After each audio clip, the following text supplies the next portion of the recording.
Aaron is our chairperson of our programs committee. So turning the mic over to Aaron. Appreciate it, Samantha. So Dr. Detlef Hallermann, he's an undergraduate trained petroleum engineer. In '87, he was laid off before he showed up for his summer internship.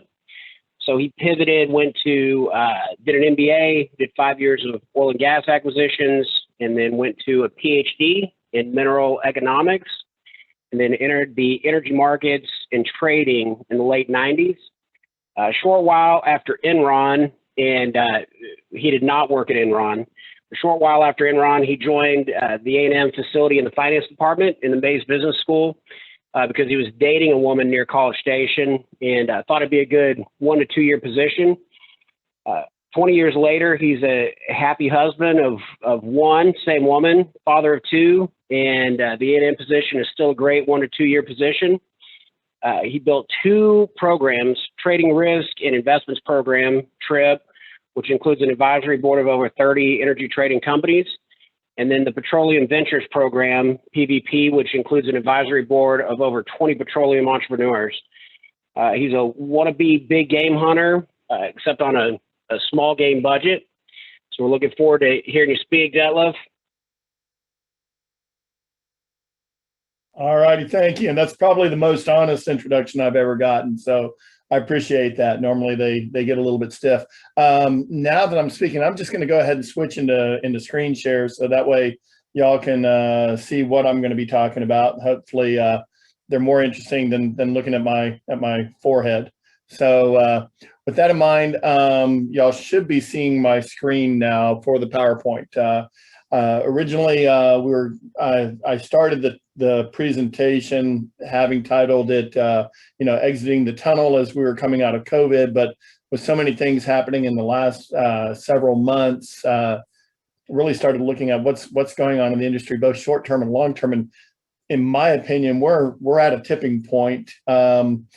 And I think, again, as Aaron and I were joking earlier, the one thing that we have in this room is a lot of capitalists. So capitalists, in my opinion, one of the things we do best is we pivot when we see opportunities and where we see opportunities. And so even though some of the conversation may sound political, it's not designed to be political. It's designed to identify and open people's eyes up as to what could be happening on the next 20 to 30 year horizon, if you will.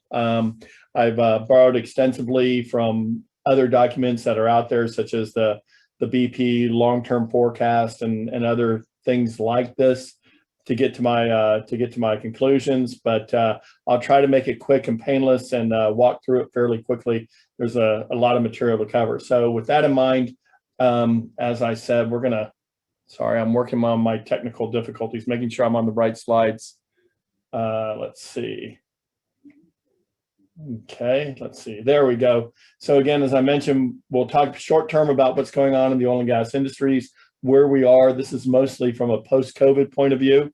And then we'll talk about what's planned in our economy for the next 30 years and what type of impacts we'll be having in that regard. So with that in mind, one of the nice things is you can always see a change in the natural gas industry once the bluebonnets come out. And usually this winter has been a crazy one for all of us, not just in natural gas, but crude oil as well. And it's kind of a continuation of last year. So on this side, I'll talk a little bit about production and supply.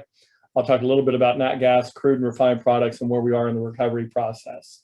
So this should be about 10 minutes of the presentation, and then 20 minutes of the presentation, and then the remaining 30, I'll try to emphasize long-term transitions. So to give you a brief idea, we ended up, when we look at 2020, this is probably the first year since we've had been recording historically energy usage. And you can see it's gone up, gone down. In the 80s, we had some decline in industrial usage. But overall, this is the first time since the 80s where you've seen a significant decrease across all categories in terms of industrial usage, transportation usage, residential and commercial. And what we've seen is about a 5% overall decrease from where we were this time last year. So that means that we've recovered to 95% of where we were last year, but you can see most historically, you know, the areas that had the greatest decline was transportation. Residential, you didn't see a whole lot. Commercial and industrial, about a 5% decline. All of this because primarily because of effects of COVID. So, and we'll talk a little bit about what that looks like being at the 95 percentile level at this point. So first off, drilling and completion. When you look at the Baker Hughes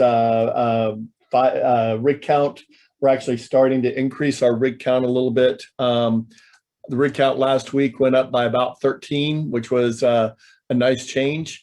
Not change, but it's a continuation of a trend that we've been seeing since October, September of last year, and hopefully that continues as it goes up. Otherwise, the other indicator that I like to use for increases in whether or not we're seeing improvement or decreases in the energy sector is looking at drilled uncomplete wells. So the process is typically we drill a well, and then it takes about 4 months to perform the frac, 4 to 6 months to perform the frac, to flush the well out, to lay the infrastructure of natural gas pipelines, to put in the storage tanks for the oil wells, so on and so forth.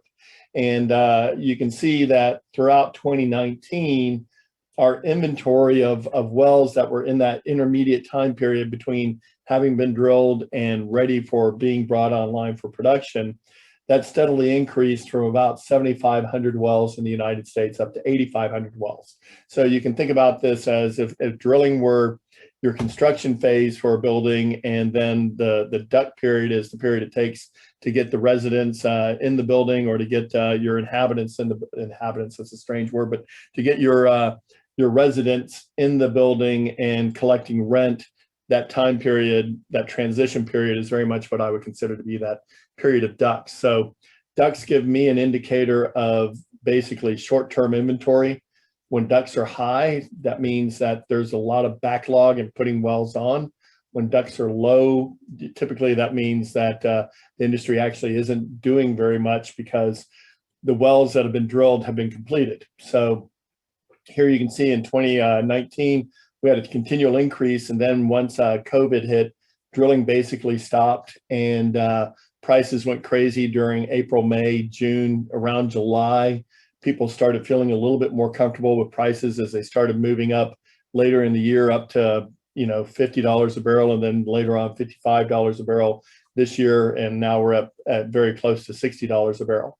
And so the easiest thing to do is get these ducts and complete them and bring them online. And that's basically what we're seeing is inventory has dropped from a peak of 8,500 in June all the way down to 7,000. And so when we start getting to around 5,000 or so, that means we're pretty much getting to our lower limit, 4,000, our lower limit of ducts. And that means that our intermediate inventory is getting fairly low. So watching this number, I think we're in a lag period where the drilling has not increased enough to keep up with the amount of ducts that we're bringing online. And there's going to be a concern or an issue, in my opinion, regarding production as we get to 100% of where we were in terms of consumption around the world of where we were in 2019, 2020 prior to COVID. This is my indicator that I think if this trend continues, we could easily see a whiplash effect in prices in the second half of this year. And I'll talk a little bit more about that here in a little bit. So again, this slide, very similar. Drilling employment slowly increasing, rig count slowly increasing. Ducts are diminishing faster than I would like to see. So I think we're at a point where, you know, we should see upward prices on oil. I'll say that OPEC came out last week, and even though a month ago they said they were not going to increase their production, the price response is such that now Saudi Arabia, OPEC has agreed that they'll probably be bringing on several 100,000 barrels of oil per month over the next 3 months to try to make sure that prices don't take off too much. So natural gas was a very good winter. It certainly helped that in February Natural gas prices in many areas were over $400 an MMBTU during the snowmageddon, if you will. And even in Oklahoma reached as high as $600 per MMBTU. So for those companies that were trading, that were long natural gas, pretty much the week of freezing, if they had natural gas in the Texas region or in the Midwest region, that week of freezing pretty much made their year. Natural gas rig counts are stable, and they didn't have the drop that the crude oil rig counts had. They're slowly increasing as well. I think one of the things that's going to push natural gas this year is we have a significant increase in LNG terminals that are coming on this year. Increased capacity both in Corpus Christi and Sabine Pass, but also 2 new units, 2 full LNG terminals that are coming online in the Sabine Pass area, Gold Dome, and then the Freeport facility. So with those coming on, you're looking at a significant increase in the amount of gas that we'll be exporting around the world. I think this will continue to stabilize and improve natural gas prices. So that's good news on the natural gas side. On the crude oil side, just to kind of give you a little bit more color and insight, this was U.S. production in crude oil, including natural gas liquids. So this includes the propane, butane, ethanes, and that's why these numbers in millions of barrels per day are much higher than we typically produce. But I like these numbers because it gives you an indicator of again, your propane, your ethane, butane, hexane, heptane, octane, all of these things. And what you're seeing is in 2019, we were steadily increasing from about 19 million barrels a day to 20.5. And again, this includes natural gas liquids, which was about 5 or 6 million barrels of that. So we were at about 13 million barrels a day, right at 13 million barrels a day of pure crude production in 2019, and going up from there in 2020. Obviously, when prices fell in March, you can see that we went from 20 million barrels a day total of production all the way down to 16 million barrels a day. So 25% of our production dropped off immediately. And we've been steadily coming back in July. People that had wells shut in started producing again through August, September. We've been relatively stable since last fall in regards to our production. And that's basically because world supply and world demand have kind of matched right with each other. Prices have been stable from, in September, October, we were at about $40 a barrel. By the end of the year in December, we were at $50 a barrel, which is ironically where we started the year. So if you looked at it as a year-on-year price, you would have said there was no change in prices from the beginning of the year to the end of the year. Of course, somewhere in there, prices fell to negative $35 a barrel, and fortunately, we've been recovering since then. So now that we're in the high 50s and close to $60 a barrel for WTI, the production that you're seeing for January and February, I would discount February because you basically had a week of non-production out in the Permian when we had the power outages and whatnot. And so it's appropriate to expect that production was down for February, and we don't have March or April numbers yet to compare to. But if you look at the 18 million of natural gas liquids as well as crude production, that's kind of where we're at, and it's a little bit less than we were in 2019. So about 95% of where we were prior to COVID. So worldwide, you're seeing the exact same thing. Supply and demand prior to COVID was right at 100 million barrels a day. Now world supply and demand is much closer to about 95 million barrels a day. We're at 95% of where we were before worldwide. And that's kind of consistent. Our gasoline consumption and production is around 95%. So is our diesel. Where you see the greatest drop off is in jet fuel. Most of the refineries have switched their production capacity to switch from producing less jet fuel and producing more diesel as a result of the fact that people just aren't comfortable being on planes yet. I figure as the vaccine gets more prolific throughout the world, vaccines, you'll probably see that by the end of the year, flights will be coming back online again and be moving up, and you'll see us go from 90 to 95% of where we were in 2019. I think we'll get back up to where we were, up to about 100 million barrels a day or so worldwide. So key thing there that I always try to look at is where are we in terms of storage. Storage basically is that shock absorber between supply and demand. You can think about it as inventory. What you saw in 2019 was a fairly stable or normal storage period, where in the US you had about 440 million barrels of crude in storage, between 440 and 470, and a little bit of seasonality in the summertime. And then this is non-strategic petroleum reserve crude, by the way. And then the interesting part was last April when production continued and demand collapsed. What you saw was an incredible amount of oil that needed to go into storage. And this is, so you can see we went from 440 million barrels of storage all the way up to 540 million barrels of storage in about a 2-month period. And what it doesn't take into account was what happened on the shipping side. So just to kind of give you some ideas, oil tankers, a VLCC tanker, which is a very large crude carrier that carries about 1 million barrels of oil, a VLCC's daily rate increased 5-fold within a week in April of last year. And you can see this is basically floating storage, meaning boats that were stationary for 20 days or longer.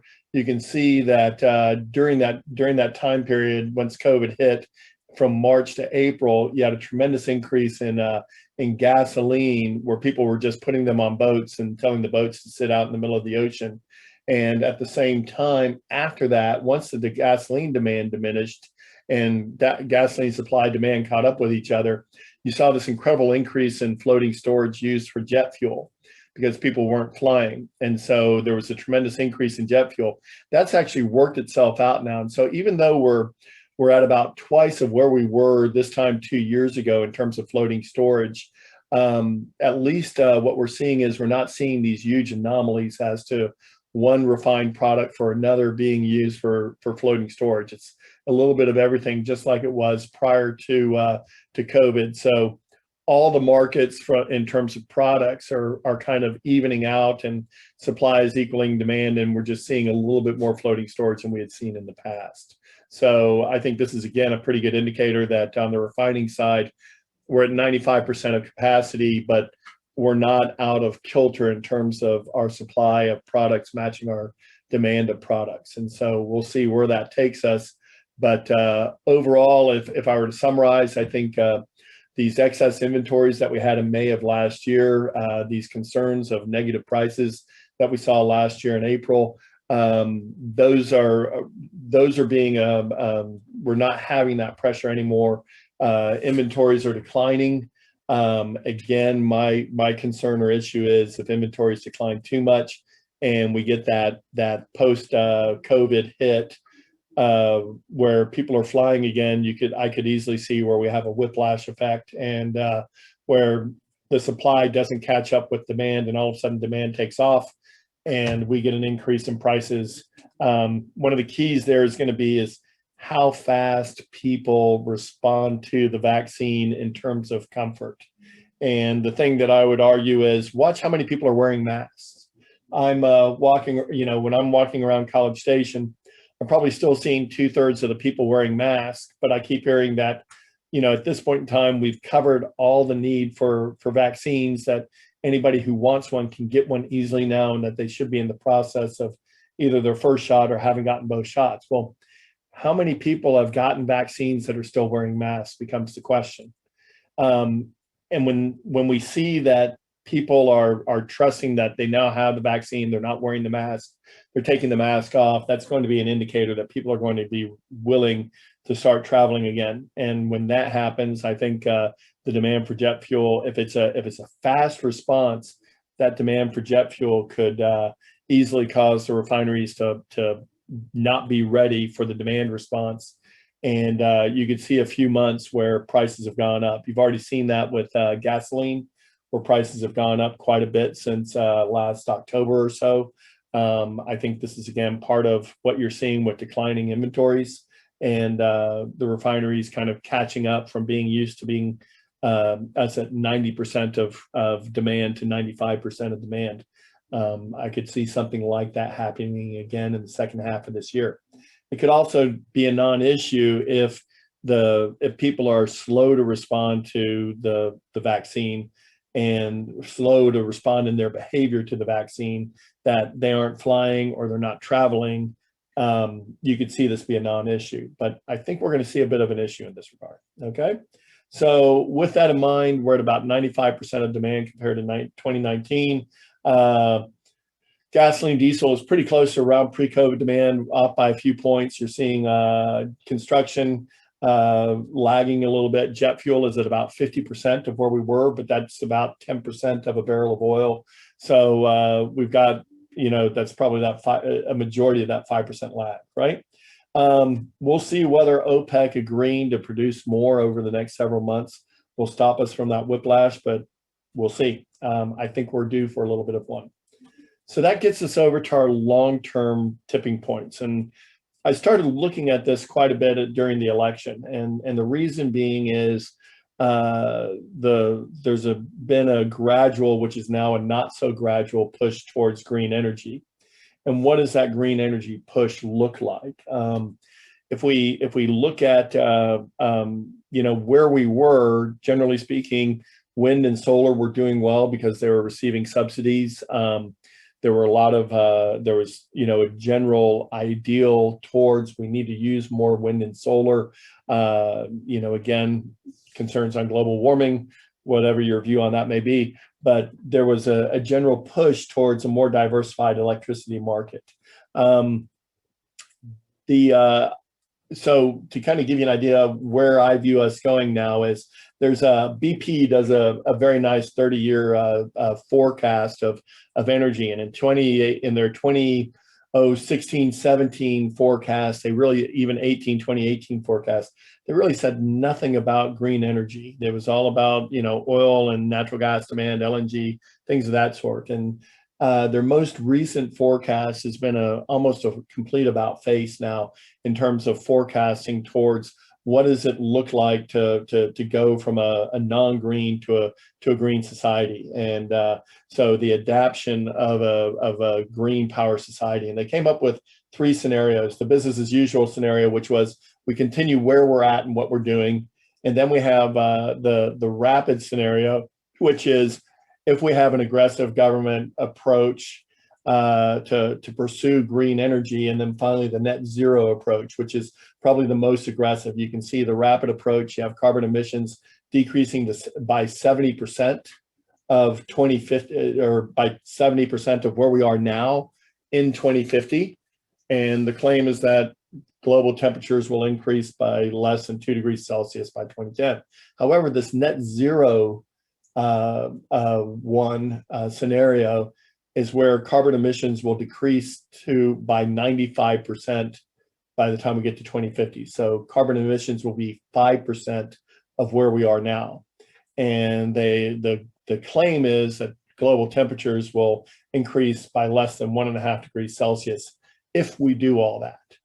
So we'll see what happens in this regard, but I can honestly say that my opinion of the business as usual scenario is probably lost now in terms of our current governance, and that I think our current governance is aggressively pursuing, and by that I mean the governance for nationally, the White House, the Senate, the House, is pushing as aggressively as possible towards this net zero scenario.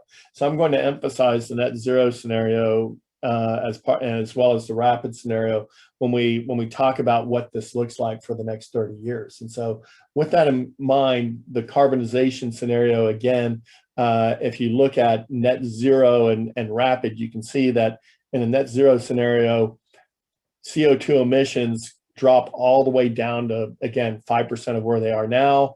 Rapid is about 10% of where they are now. You can see they're fairly aggressive, especially in terms of looking at what should happen from 2030 to 2050.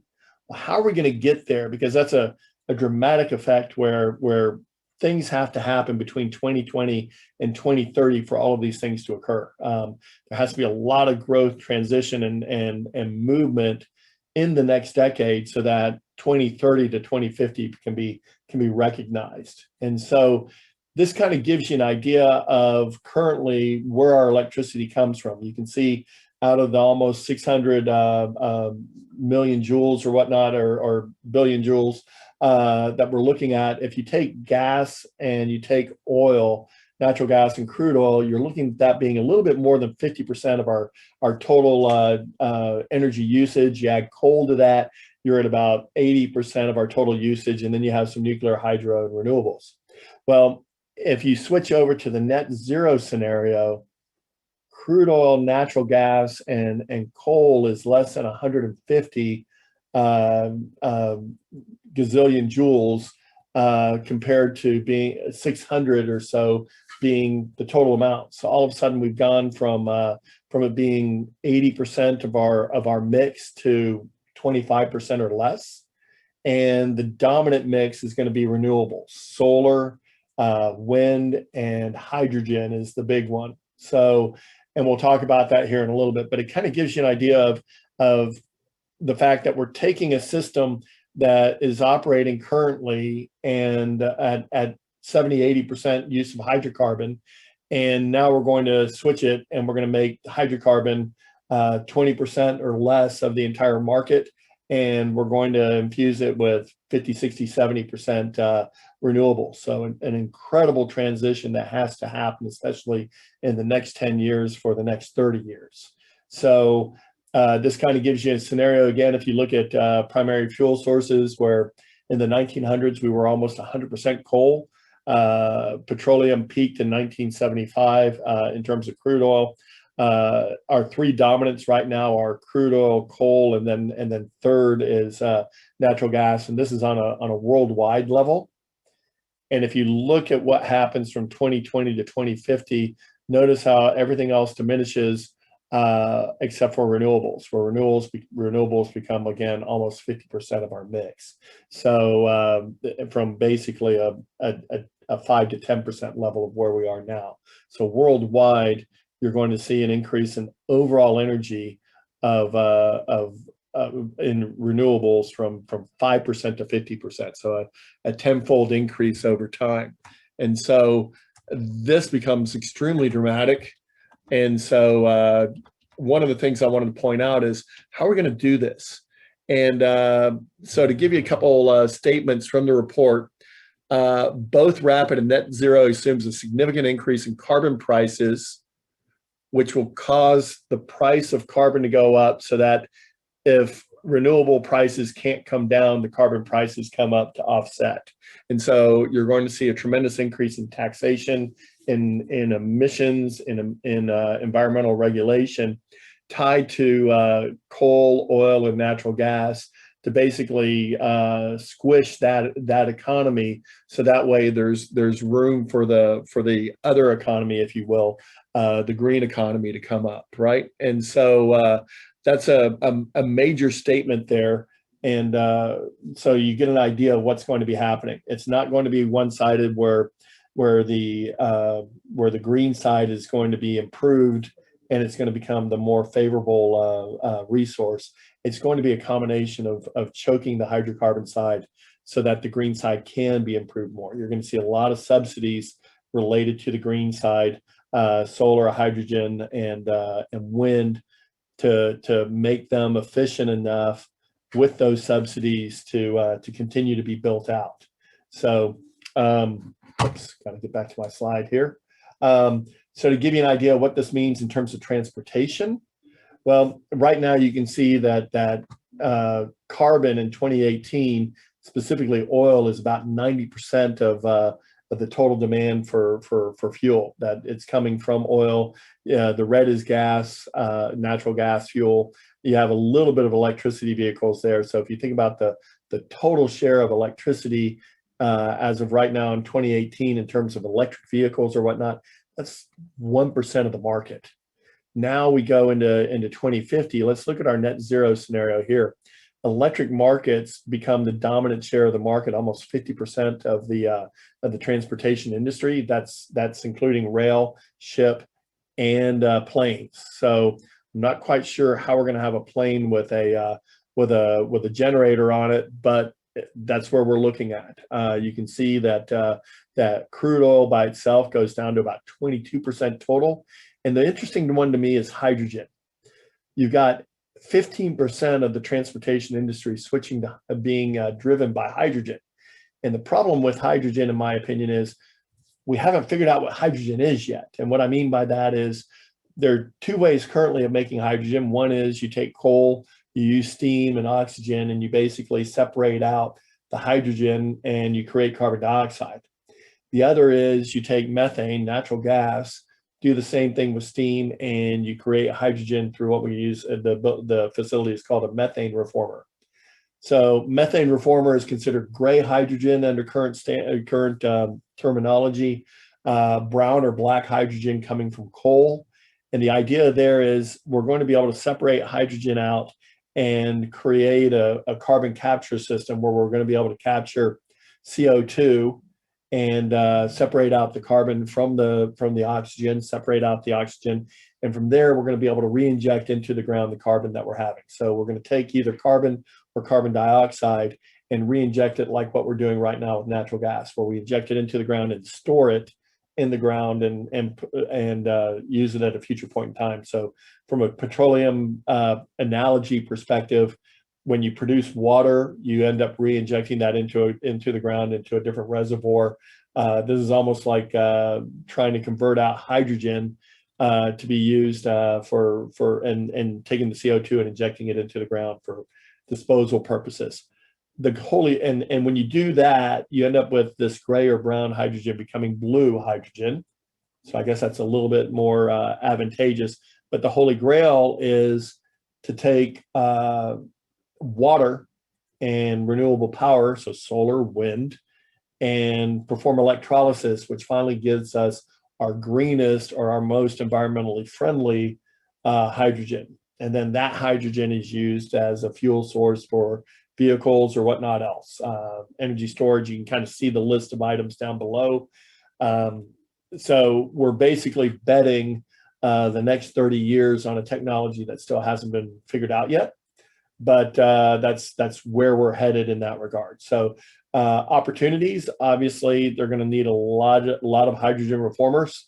They're going to need a lot of facilities for these things. So from a commercial real estate point of view, building out solar facilities, pulling out wind facilities, building out hydrogen facilities. These are all things that are going to require space and a use of land to do. So moving forward, to give you an idea, there's going to be a significant increase in change in how we drive. Robo-taxis are going to become a very significant portion of the industry. They are purposely arguing to reduce and remove private ownership of vehicles. So to give you an idea, if we use the net zero approach, this orange area here that goes from 0 to negative 10%, that's going to be the 10% decrease in private ownership of all vehicles. You're also going to see another 5% decrease in buses across the spectrum of vehicles, and another 5% after that of motorcycles and things of that sort.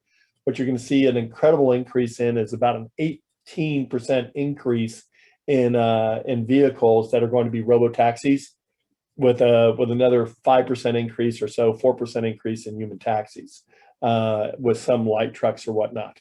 So robo-taxis are basically going to go from 0% of the market to somewhere around 45% of the market, and then down to 35% of the market under the net zero scenario. And robo-taxis will be greater than that, will be almost 50% of the market at some point if we go the route of only the rapid expansion of green, if you will. So what does this mean in regards to petroleum? Well, if we look at what would happen by 2050, if right now is the peak for petroleum, the goal is that by 2030, you're going to see petroleum decrease worldwide from 100 million barrels a day down to 90 million barrels a day. So there have been several that have said that COVID is a great resetter, that we're already at 90 million barrels a day and that we should continue along those lines. And you can see that the goal between 2030 and 2050 is to knock petroleum down in the rapid scenario down to 50% of where we are now, down to 50 million barrels a day. And if we are able to do net zero, bring that all the way down to 30 million barrels a day. So you're seeing that over the next 30 years, the powers that be at this point want to kill the petroleum industry. You can see this in the rapid scenario that's off to the right hand side, that by 2020 you're looking at, or I'm sorry, by 2030 you're looking at perhaps a slight increase in a 0.5% increase, or 500,000 barrels a day increase of production in tight oil sands, but that gets diminished between 2030 and 2050. And the reason for that is that's light sweet crude, and so it's a little bit more favorable than what you're seeing in terms of heavier crude around the world. Now, notice what happens between 2030 and 2050 in terms of OPEC and other crudes that are non-OPEC. You're seeing an incredible decrease in growth or diminishment of crude oil. So the question then becomes, to those entities, what happens in terms of political stability when those entities are receiving their government subsidy or their government budget from oil and gas? And so if you think about Mexico, Pemex basically is a cash cow for the Mexican economy. What's going to happen when that cash cow is dead? Meaning it's gone from, you're producing at 30% of where you were before. And the answer is, I think there's a lot of potential for instability in that regard as we transition out of a hydrocarbon economy into a green economy. So it'll be interesting to see what happens over specifically the next 20 years in this regard. So in addition to that, how are we going to do that?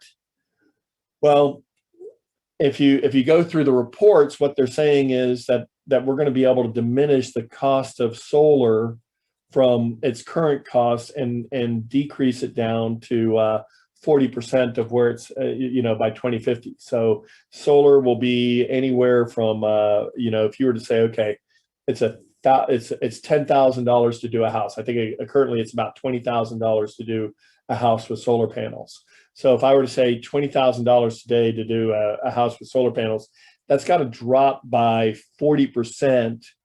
So about $8,000 down to $12,000 by 2030, based on what is being projected here to justify all the things that we're going to do. So the cost of putting solar panels right now, $20,000 on a house, bring that down to $12,000 by 2030.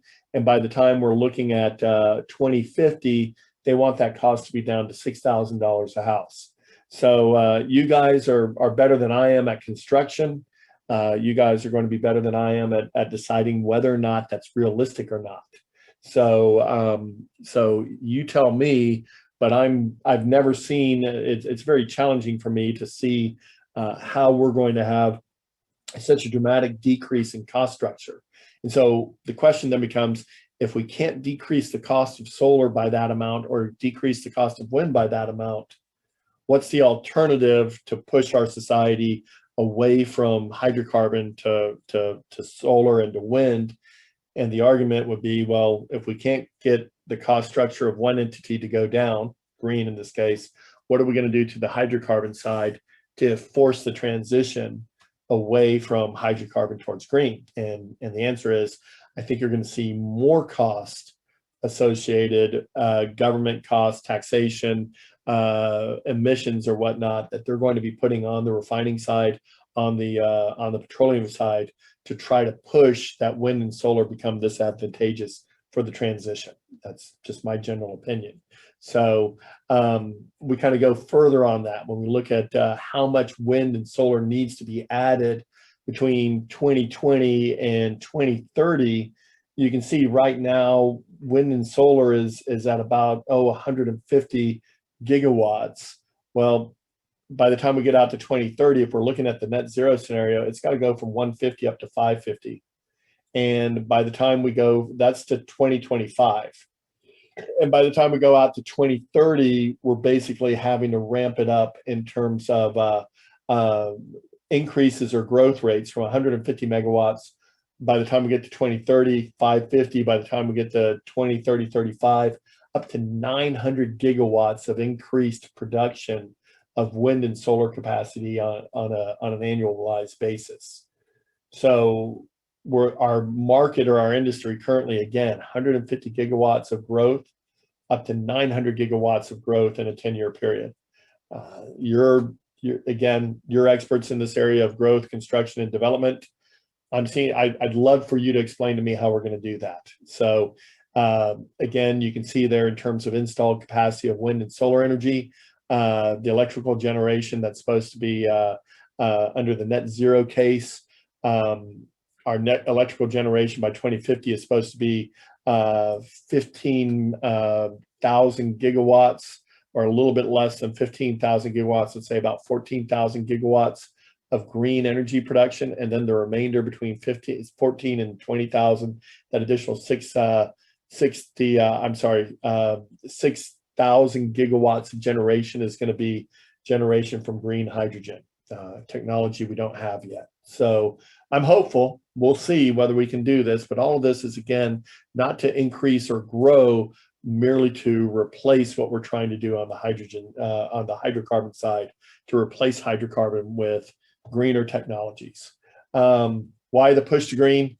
Your conversation is probably going to be a lot stronger than mine. My argument is we're trying to reset from a nationalized governance to a global governance.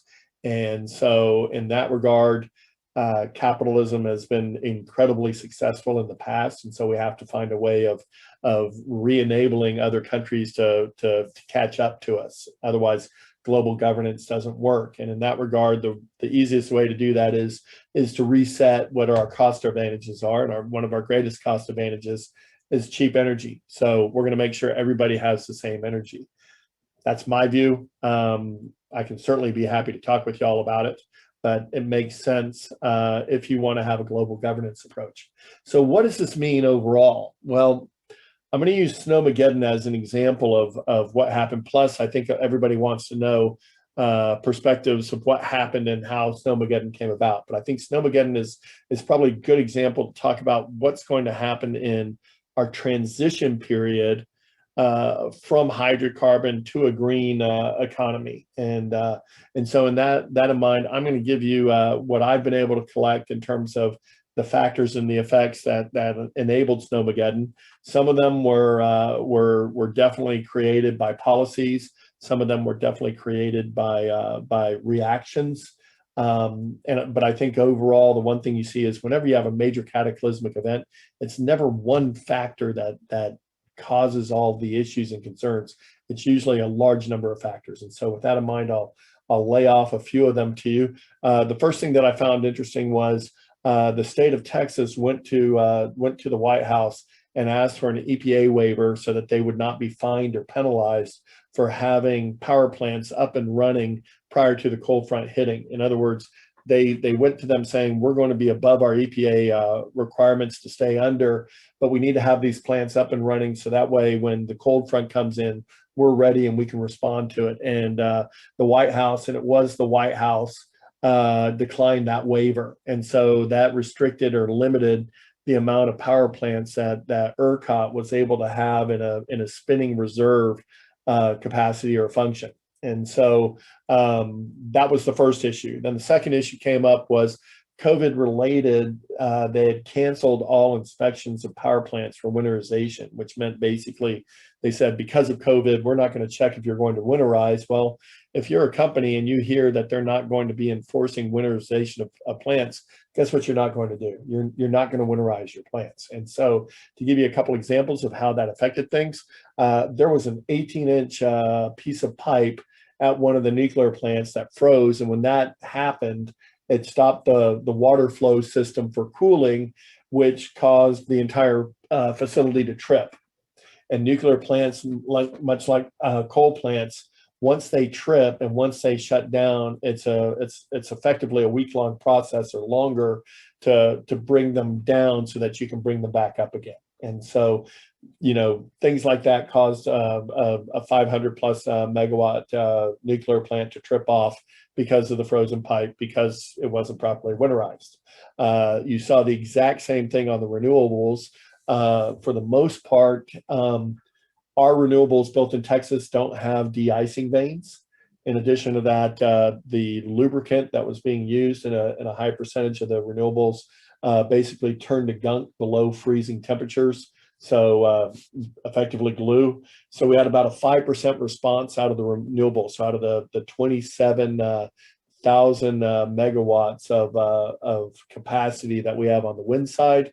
Basically, we had 0 response out of solar and about a 5% response of wind, and that was primarily down in South Texas around Corpus Christi, where it wasn't quite as cold. And so the major issue there was with 27,000 megawatts per hour taken offline, plus other tripping plants that were taken offline because of the amount of cold that was coming in.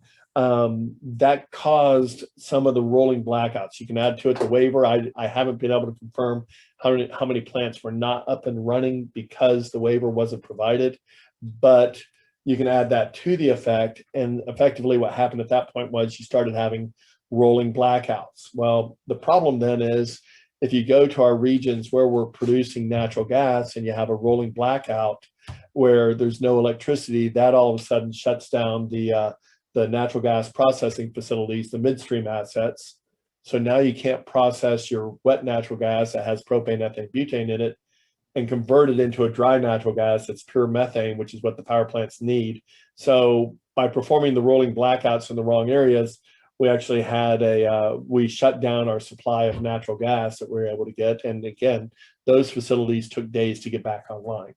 Then on top of that, there were some clauses in the ancillary services area, which is basically optionality that the ERCOT uses to make sure that they have plants up and running that they can call on, things of that sort. So the price cap worked, but because there were loopholes in the ancillary services, you saw prices that went up to 2 and 3 times the price cap. And so, again, not a single issue, but a bunch of issues. And all of them showed up under the stressful environment. And so with that in mind, as my colleague before said, the state Senate is very active in terms of rules. And this is 17 or so bullet points that came out of one of the proposed laws. One of the things, and again, I don't expect you to read those, I don't expect you to memorize those, but the one thing that I'll say is none of those are designed to increase the amount of generation that's going to happen in Texas. In other words, none of these are designed to create more power plants being built in the state of Texas. And so this is one of the issues that always concerns me when you have governments making decisions for the capital markets, right? And so I foresee this, will we have another cold front like that? Well, Mother Nature can tell me that. Obviously, if we have global warming, maybe that's not a non-issue anymore. But will we have situations where we're going to have issues regarding electricity? I think with the growth we're having in Texas and with the rules that are being implemented that don't generate more power plants, I think that is a reasonable concern. We're seeing concerns like this in the summertime where we're hitting more than 90% of our plants being utilized at one time during the summer. And I think as more people move to Texas, that's going to be a growing concern of mine. So, but will this happen outside of Texas? And I'll give you 2 examples where I think the answer is yes. And here's one, for example.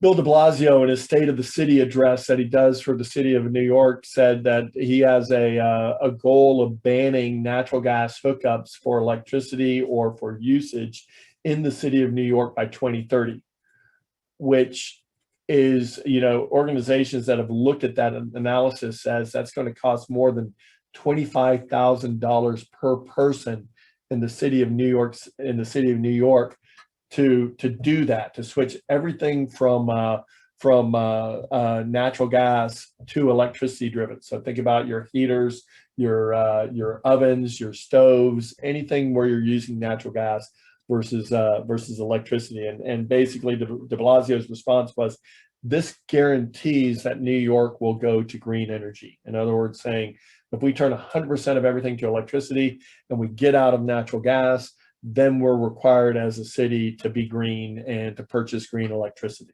So again, an example of governance towards this green push. Do I think it's a good thing or a bad thing? I can give you my opinion, but I think it's more important that you have a view and opinion of that. Another example, and notice the date on that. That was on March 20th. So I want to point out that this was after Snowmageddon. In addition to that, earlier this week, April 5th, Biden targets, another example of this, Biden targets $5 trillion into the infrastructure plan. And out of those $5 trillion, I just wanted to point out that it says billions of dollars have been earmarked for modernizing the national grid, ramping up electric vehicle supply chains, and new research programs for emerging clean energy technologies. Again, that's hydrogen, because they don't know how to make hydrogen yet, okay? At least not from a green perspective. The proposed American Jobs Plan, a wide-ranging policy package aimed at investing $2 trillion over the next decade into critical U.S. infrastructure, seeks to overhaul the national electricity grid, retrofit homes and public buildings with energy-efficient upgrades. Now, you can imagine that's not going to be free for us. And win the electric vehicle market and invest heavily in developing technologies like hydrogen and carbon capture. So I can go on, but other high points in there, a total of $100 billion has been proposed for grid improvements to decarbonize the U.S. by 2035, including developing at least 20 gigawatts of high voltage capacity power lines. So there's some transmission in there, which is good also. But the one that struck me is $16 billion of planned plugging and abandoning oil wells or natural gas wells. One of the questions there is, the oil and gas industry generally plugs and abandons their own wells, but here they're planning on $16 billion to enforce or to force oil and gas companies to plug and abandon certain wells, right? So why? Because I think they're basically going to use that as almost a eminent domain type argument of, we don't want you to produce, we'll pay you something for your wells, and now you have to plug them. That's my opinion of how they'll use that. I don't know if that's true or not. And so with that in mind, I've come to the end of the presentation. I want to make sure that I'm aware of the amount of time that I use. And I know a lot of these things that I've said here are controversial, but I think the three things that I would say is, to summarize, short term, we're at about 90–95% of where we were in 2019. And it's more a matter of, when do people feel comfortable, again, moving about the United States around the world again? How long till people are flying, and demand will go up by that last 5%, I think, as people are more willing to drive, to fly, to move around the world as we did in a pre-COVID environment. Long term, I think for the state of Texas and the states around us, you have two ways of looking at this. Is this good for the oil and gas business? I would say probably not. Would I say that there's opportunity here? I absolutely believe there's opportunity. It's going to be amazing what has to be done to create this transition to green energy, especially in the next 10 to 15 years. And finally, as a summary to that, do I believe there are going to be some more transition type of catastrophes or issues that come up? Catastrophes may or may not be a strong word, depending on how you viewed last February. But are we going to have more of these type events as we push ourselves towards being green? I think if we look at California and the number of rolling blackouts they had last summer because they chose to shut down natural gas power plants, and the fact that they were doing rolling blackouts almost on a daily basis throughout the summer, I think so. I think we're pushing way hard and way fast in this scenario for green, and there are going to be negative effects that are going to affect us, not just here in the United States, but also in other countries. But that's assuming that these other countries will transition as quickly as we're aiming to do. And all of this, again, to go from a hydrocarbon-based economy to a zero hydrocarbon-based economy.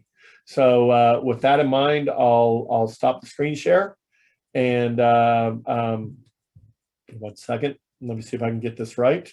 If there is time, I'm happy to answer questions. If they're not, I want to thank all of y'all for your time today and for the opportunity to speak. Apologies if you didn't want to hear what I had to say, but sometimes it's really interesting. I think it's going to be a very interesting next 10 years and 20 years. Great. Thank you so much, Detlef. Very, very insightful. And indeed, if you have a few more minutes, I know there's several people who dropped off because they probably had hard stops at 1 o'clock, but if you're willing to stick around a little bit, I know we have a few questions that popped up in the chat box and the Q&A box. So if you're willing, indulge us. Yeah. We'll try to ask those and hope we can run through those quickly as time permits. So I think one of them that was asked is what will the impact of Biden administration policies have on ONG activity? I think you pretty much answered that. So I'm going to go ahead and leave that.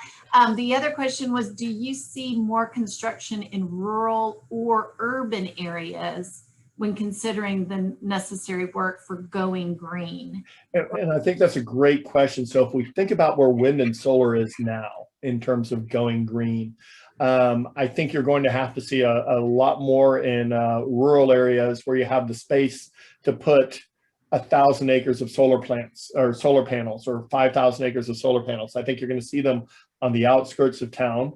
But I don't think you're going to see them inside the urban areas. Now, the caveat to that is, if we start doing distributive solar where people are putting them on their rooftops, and that becomes a common theme, then it's obviously going to become much more urban. And so I see it kind of a little, you can kind of argue in both directions, right? I think the large scale solar, the large scale wind, that has to be less urban and more rural. Whereas again, if we're looking at self-distributed generation, it's called distributive generation, then you're probably looking at it being on a rooftop by rooftop situation. Now, one of the things that I think is going to be interesting is if we go that route. Let's say we have 50 homes in an HOA, and 48 of those homes go with solar panels, and you have 2 people left, and those 2 people start saying, hey, my neighborhood is hotter because of the residual heat coming off your solar panels. You've damaged me. You have to pay me now.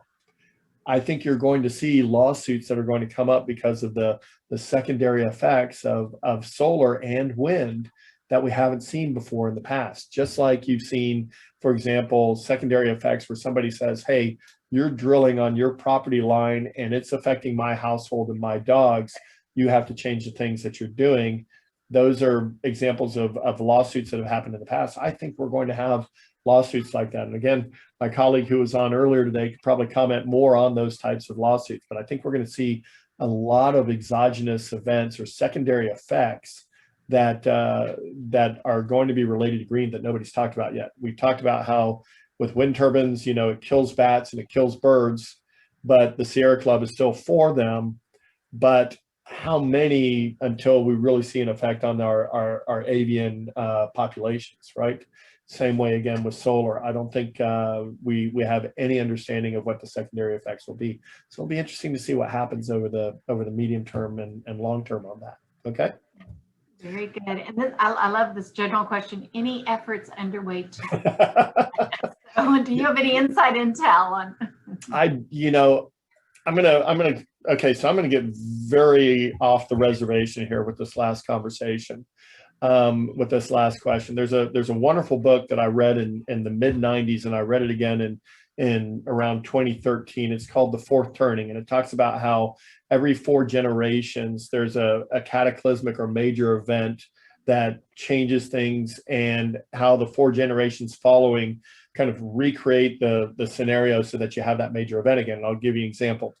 If you look at when we had the bubonic plague in Europe, well, 80 years later, you had the revolution. 80 years after that, you had the Civil War. 80 years after that, World War II.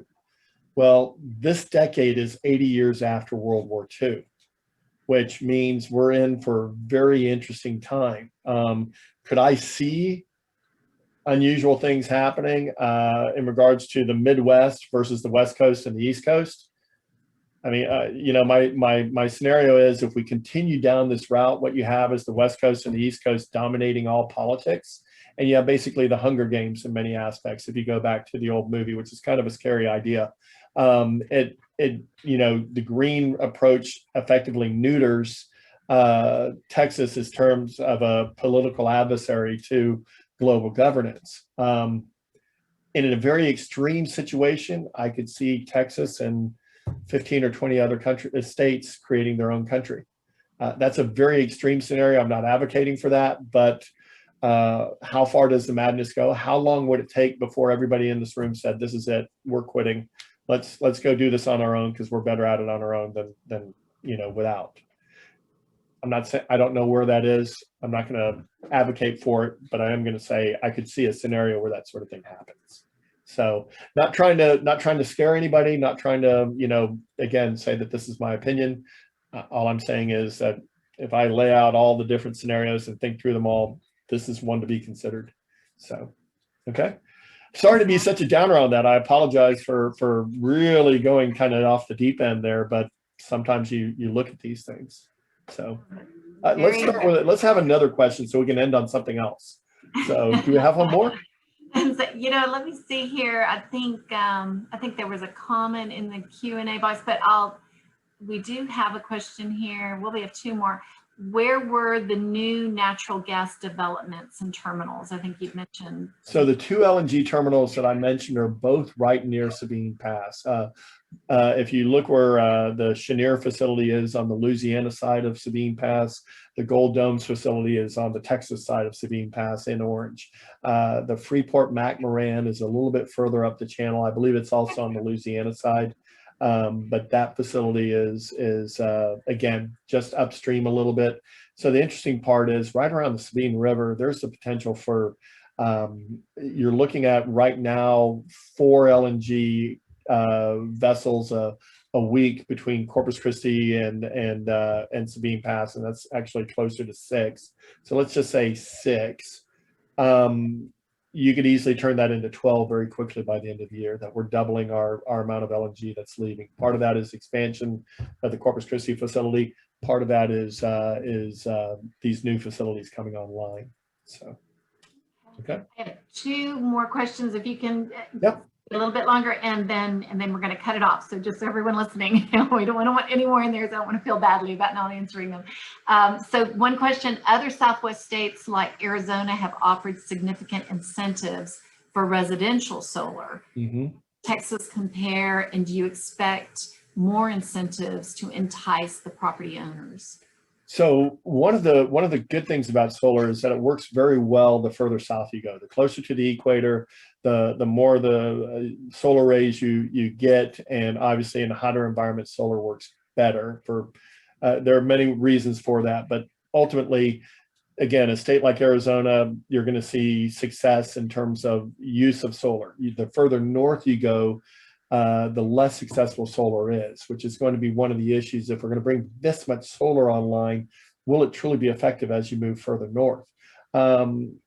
I would argue that you're probably going to see more national level incentivization for solar than state level. I don't see as we were saying before, we're most likely having a conservative governance for the next 10 years. More capitalistic. I see less likely that in the state of Texas we're going to have it. Now, one of the interesting things about it is, in terms of industrial solar, meaning large-scale power solar plants, Texas is on the forefront in terms of solar, wind, renewables overall. There's more renewables in the state of Texas than there are in any of the other states. Everybody forgets to talk about that. You have the largest number of solar generation facilities are owned by companies that are predominantly in Texas. So, for example, NextEra Energy, between their headquarters in Florida, their second largest office is here in Houston. They're the largest owner of solar in the United States. Many of the energy firms are very much oriented moving towards green. The large ones like the BPs, the Shells, so on and so forth, Total, they have a push towards green because, again, they're as they will say, their life is energy. It's not necessarily oil and gas. So whatever that energy looks like, but with the large number of large amount of electricity trading that we have in Houston, it's basically the hub for electricity trading. I'm going to argue that the majority of the electricity projects throughout the United States are housed in Texas, or their governance, their corporation is in Texas. So that's positive. I think if any state is going to be aggressive in terms of the opportunities, Texas has the right environment for that. Great. And then the very last one is future of Texas, and where new trends will be emerging. Of course, speaking with all the commercial real estate folks and probably thinking about what kind of space, opportunities in what sector. So I think, again, I've been speaking primarily to what does our generation look like for the next 20, 30 years in terms of, electricity generation, but also fuels for cars and heating overall, et cetera. And I'll be the first to say, I think we're fortunate with, if I look at the 30 plus companies that I have on my energy board, I'd say a third are crude, a third are natural gas, and a third are power. But what I see there is Houston and Texas as a whole is, generally speaking, the nucleus for this energy, if you will. I sit on an advisory board for a startup solar company. When it comes to energy, I think we as a mindset here in Texas are probably ahead of most of the other states. They all want to have it. California wants to have it, but they don't know how to do it because their governance restricts them from doing it. Whereas I think our governance is very capitalistic, and our state governance enables us to go find opportunities and pursue opportunities for development growth, to be a capitalist. And so let's hope that that continues and that we're able to succeed in that regard. I would, if we are going to go green and we are going to, in 30 years, have this entire green economy, I would love to see that Texas be the source for the rest of the United States in terms of how do we generate that energy, how do we generate that electricity and that fuel. So, okay. Excellent. Thank you so much. This has been wonderful. And I feel like everybody definitely got their money's worth today. Right. This is great. I know I used to work for an organization as we unfortunately had a bunch of layoffs, and the CEO said that with change comes opportunity. So that's what I'm hearing, from your presentation. It's like there is a lot of change coming, but if you can look at ways to, make lemonade out of lemons, right, that there could be some great opportunities for folks out there as well. So thank you so much for your time, Detlef, and thank you everyone for joining us today. And please join us next month, and also the crawfish boil that is next week. So looking forward to seeing everyone there. Thank you so much. Thank you. Okay. Bye-bye.